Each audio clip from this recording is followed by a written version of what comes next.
Apakah kita mengenang masa lalu sebagai masa lalu dan masa depan bukan untuk kami berdua tapi untuk bangsa. Mayat teman-temannya yang mengambang di sepanjang perairan Kepulauan Seribu sampai perairan Lampung. Bagi Budiman Sujatmiko, itu hanya sekedar masa lalu. Mayat Ita Marta Dinata yang diperkosa sebelum dibunuh dengan batang kayu tertancap di anus. Mayat bocah Francisca yang diperkosa dengan botol yang dipecahkan dalam vaginanya. Mayat gadis Tionghoa lain yang habis diperkosa orang berambut cepak tak dikenal dipaksa minum baygon orang tuanya sendiri. Dan mayat ratusan lagi perempuan-perempuan Tionghoa yang diperkosa, disayat puting payudaranya, lalu dibunuh atau terbunuh. Bagi Budiman Sujatmiko, itu pun hanya sekedar masa lalu. Elektabilitas Prabowo yang makin moncer menduduki puncak klasemen berbagai lembaga survei terpercaya. Bagi Budiman Sujatmiko, itulah masa depan. Memilih jalan hidup sebagai politisi, namun tak terangkut ke Senayan, pasti membuat frustasi.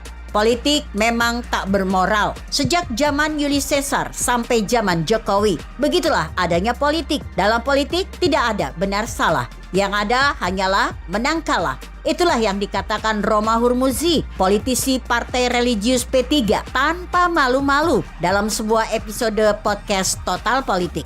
Ketika publik berusaha mati-matian menjaga moral dan nilai benar salah, politisilah yang menghancurkannya. Politisi seperti Budiman Sujatmiko. Jangan lupa, kita pernah memenangkan pertarungan moral dan benar salah itu. Nilai-nilai moral kitalah yang sukses mengirim Ferdy Sambo ke penjara. Soliditas rakyat penjaga moral lah yang berhasil memaksa politisi-politisi Senayan ikut-ikutan mengutuki Ferdy Sambo di depan Kapolri.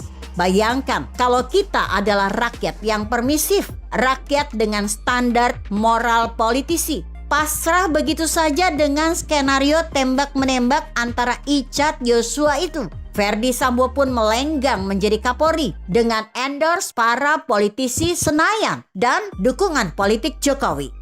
Bagi Budiman Sujatmiko, Roma Hurmuzi, dan para politisi, mayat Yosua cuma masa lalu. Kitalah rakyat yang memberikan nilai untuk mayat Yosua. Nilai benar salah, nilai moral.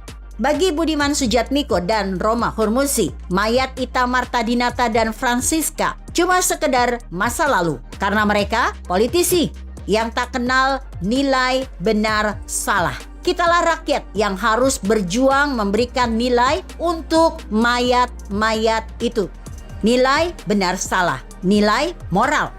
Ketika ada sekelompok anak muda berkaus orang baik tidak pilih penculik memviral di media sosial, maka kita patut bersyukur dan terharu. Harapan itu masih ada. Budiman Sujatmiko adalah masa lalu. Anak-anak muda berkaos orang baik tak pilih penculik, itulah masa depan kita. Mari kita berjuang bersama mereka. Berjuang mempertahankan moral bangsa. Tak penting apakah kita menang atau kalah di Pilpres 2024. Yang penting kita menjadi pemenang moral. Yang penting nilai benar salah itu kita perjuangkan. Dan hey, bisa jadi kita, anak-anak muda itu, dan anak-anak muda itu menjadi pemenang di Pilpres 2024. Mari kita berbagi rizki kepada rakyat jelata pengrajin kaos dan sablon. Berjuang bersama mereka dengan kaos bersablon. Orang baik tak pilih penculik. Boleh juga nambah satu kaos lagi. Orang pintar benci politisi agama. Foto prasasti tragedi Mei 1998 yang ditandatangani Basuki Cahayapurnama. Inilah politisi yang masih teguh memegang prinsip moral dan benar salah. Kalau bukan dia gubernurnya, prasasti ini tak akan pernah ada. Begitu kira-kira. Artikel ini ditulis Melanie Buiten-Zorgi yang disadur dari orbitindonesia.com dengan judul Budiman Sujatmiko, Mayat-Mayat dan Kita. Bagaimana menurut Anda? Jika Anda berpendapat lain, tuliskan komentar Anda di bawah ini. Saya Emma, Karisma 90.